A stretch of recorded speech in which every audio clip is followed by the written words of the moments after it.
हम करेंगे चतुर्भुज, और इसमें इन तीनों चीजों पे हमारा सबसे ज्यादा फोकस रहेगा। सबसे ज्यादा फोकस हमारा रहेगा किस पे?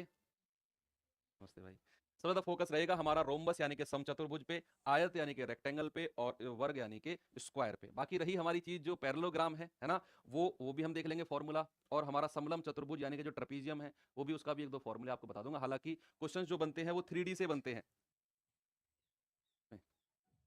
इसमें हाँ, ठीक है।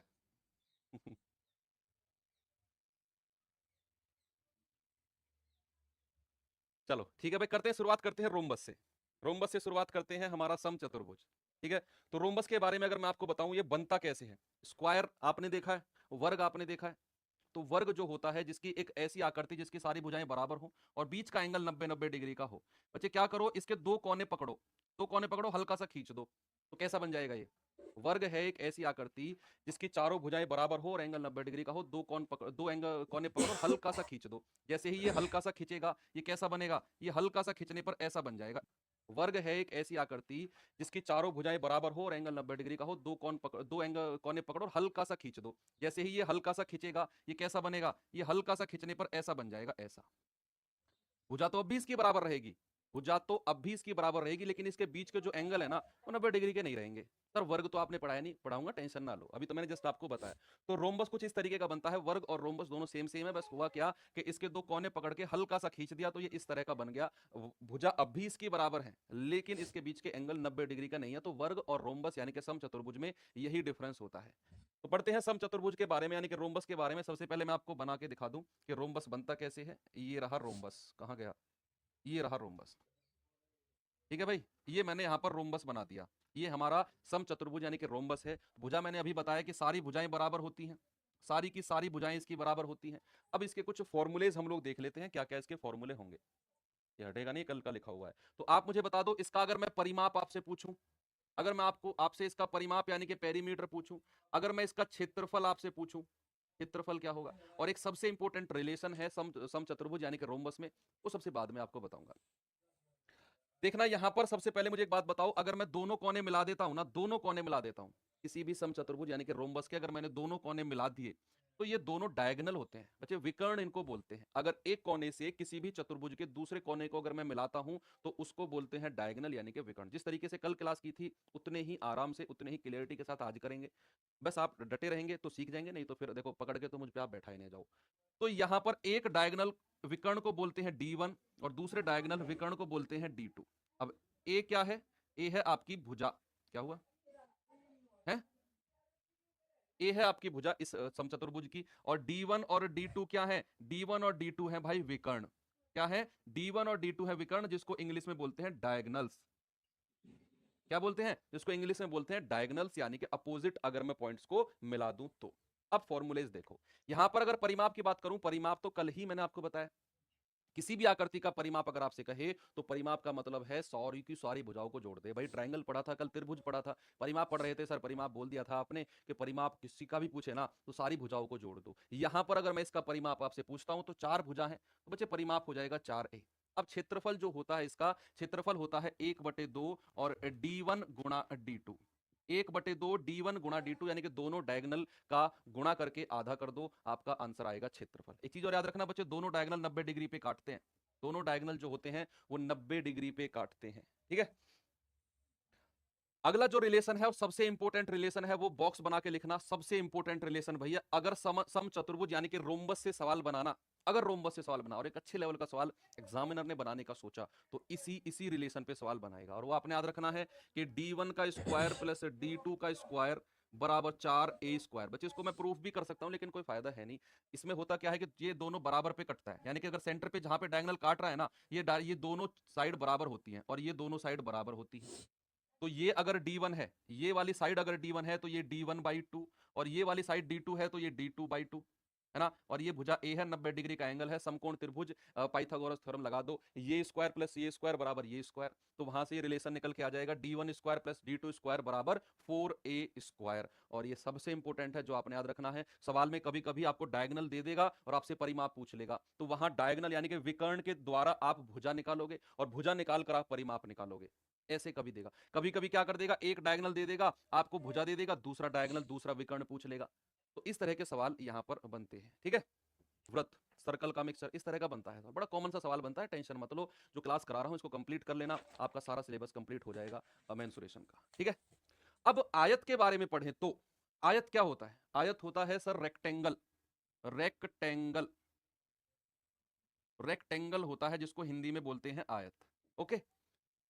इसको बनता कैसे है? ये बनता कैसे है? एक कह रहा है आयत को हिंदी में समलम चतुर्भुज कहते हैं। अच्छा, बहुत बढ़िया, मेरे से नहीं पढ़ा हो, पक्का मेरे से नहीं पढ़े हो भाई। बनता ऐसे है, ये ऐसे बनता है, ठीक है।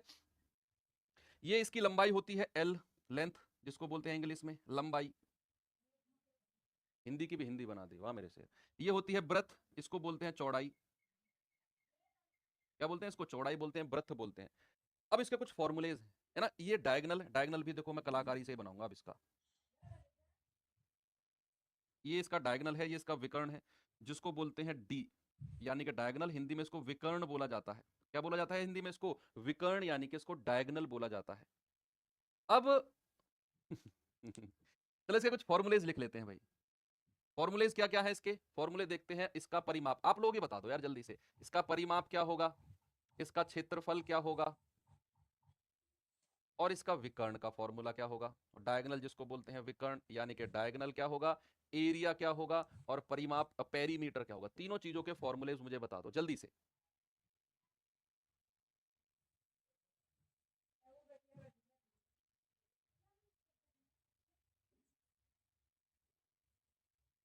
चलो देखते हैं भाई फॉर्मूले। अगर परिमाप की बात करें तो टेंशन लेने का ही नहीं है भाई। ये लेंथ, एक चीज ध्यान रखना, सामने वाली अगर ये लेंथ है ना तो सामने वाली भी एल होगी, ये बी है तो सामने वाली भी बी होगी, क्योंकि और सारे एंगल 90-90 डिग्री के होंगे, यानी कि ये एक दूसरे के लंबवत होंगी। सारी भुजाएं एक दूसरे के लंबवत होंगी। ये एल है तो ये भी एल, ये बी है तो ये भी बी। सारी भुजाएं, आमने सामने वाली भुजाएं बराबर होती हैं, याद रखना इसको भी। आमने सामने वाली भुजाएं बराबर होती है रेक्टेंगल में, आमने सामने वाली भुजाएं।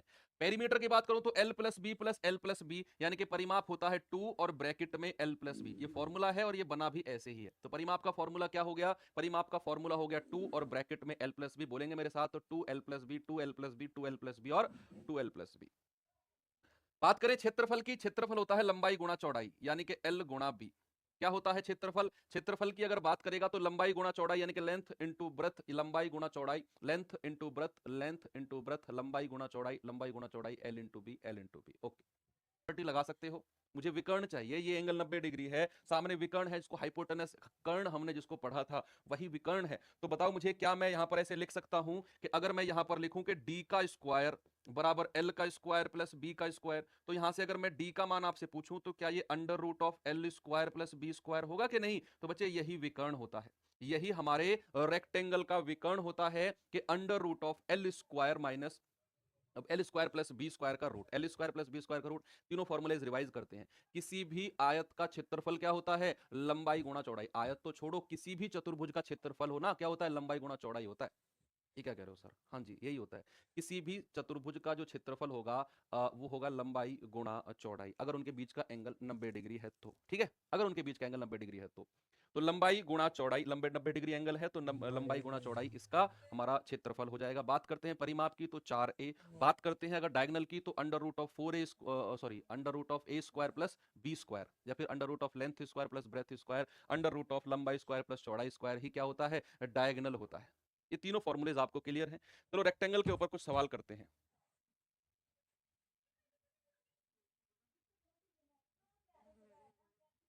अब आयत के बारे में कुछ हम पढ़ लेते हैं। रास्ते का क्षेत्रफल, ये क्या है सर?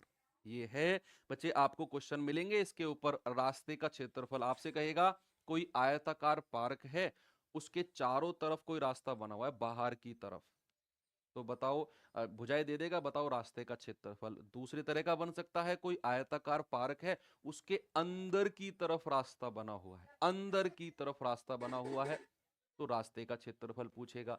आपसे कहेगा कि बीचों बीच रास्ता बना हुआ है, तो उसका क्षेत्रफल। तीन तरह के सवाल बनते हैं और तीनों तरीके के मैं आपको यहाँ फॉर्मूले लिखवाऊंगा। रास्ते का क्षेत्रफल आपका टॉपिक है, और रास्ते के क्षेत्रफल में सबसे पहला बनता है अंदर की, बाहर की तरफ रास्ता। सबसे पहला डालेंगे बाहर की तरफ रास्ता, बाहर की तरफ रास्ता,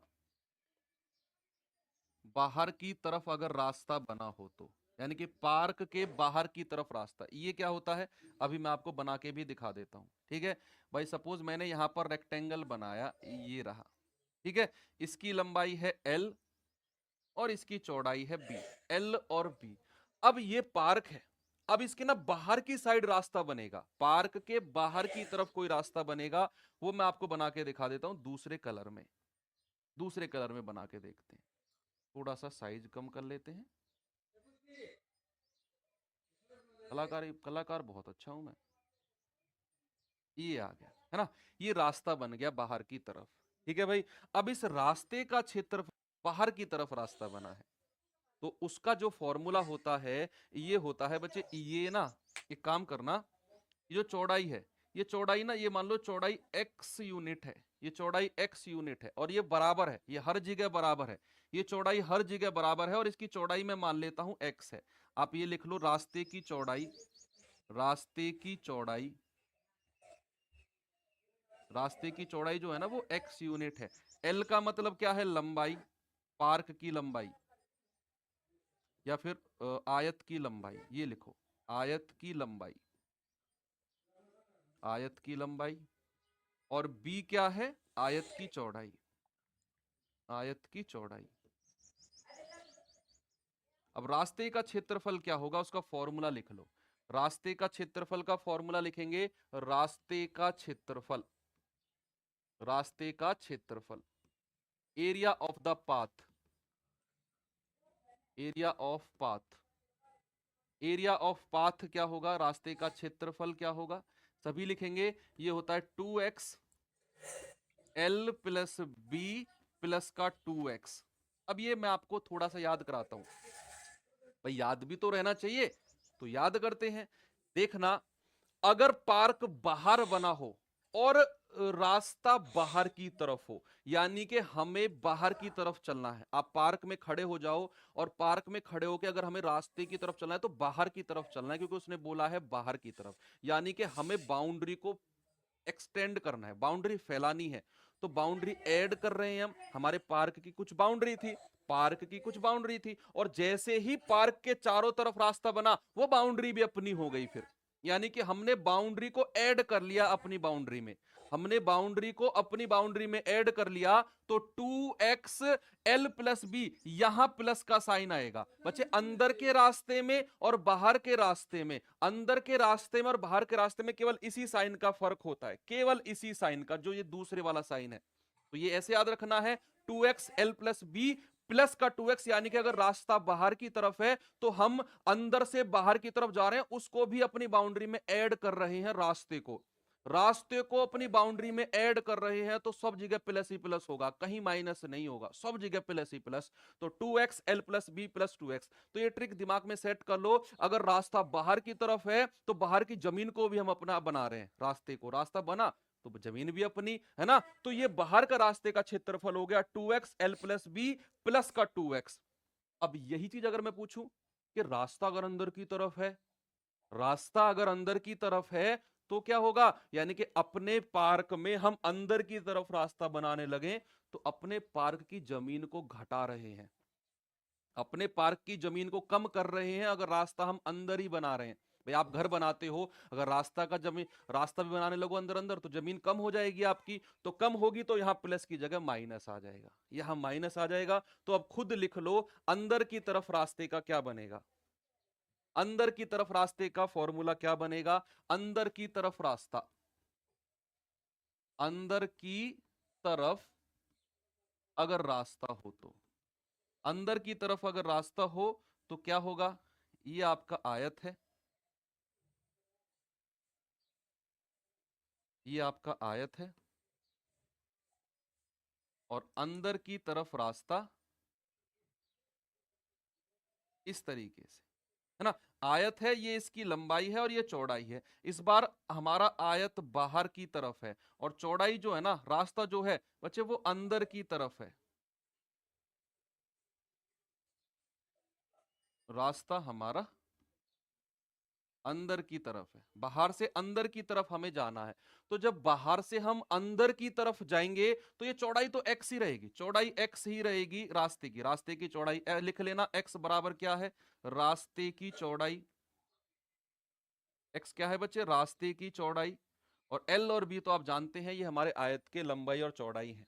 ठीक है, तो अब फॉर्मूला क्या होगा, अगर मैं अब आपसे पूछने लगूं कि रास्ते का क्षेत्रफल क्या होगा, तो आपका आंसर क्या होगा, रास्ते का क्षेत्रफल। जल्दी से बच्चे आप मुझे बता दो, यहां पर रास्ते का क्षेत्रफल क्या होगा, 2x l plus B minus का 2x। यहां पर हम माइनस कर देंगे, पीछे हमने प्लस किया था 2x l plus B plus 2x, क्योंकि हम बाहर की तरफ रास्ता बना रहे थे तो हम सारी जमीन को अपना बना रहे थे। ठीक है, यहां पर हम क्या करेंगे, यहां रास्ता हम अंदर की तरफ बना रहे हैं पार्क के, तो अपनी जमीन को कम कर रहे हैं, जमीन को कम कर रहे हैं, तो 2x l plus B minus का 2x। तो ये बाहर का रास्ता और अंदर का रास्ता हो गया। अब एक रास्ता बनता है आपका बिल्कुल बीचों बीच, तीसरा बनता है बीचों बीच रास्ता, बीचों बीच का रास्ता।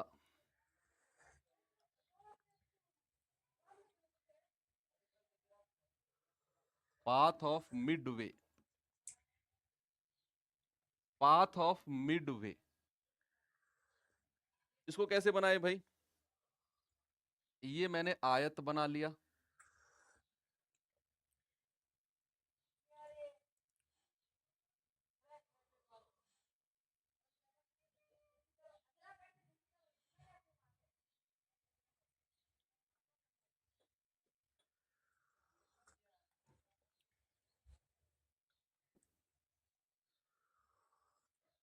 ये है बिल्कुल बीचों बीच रास्ता। ठीक है, बिल्कुल बीचों बीच रास्ता, सेम सारी कंडीशन वही है, ये L है ये B है, ये रास्ते की चौड़ाई x है, सारे रास्ते की चौड़ाई x है, सारे रास्ते की चौड़ाई x है। आपसे पूरे रास्ते का क्षेत्रफल पूछेगा, पूरे रास्ते का क्षेत्रफल पूछेगा, आप x का मान लिख लेना, x बराबर रास्ते की चौड़ाई लिख लेना इसमें, है ना।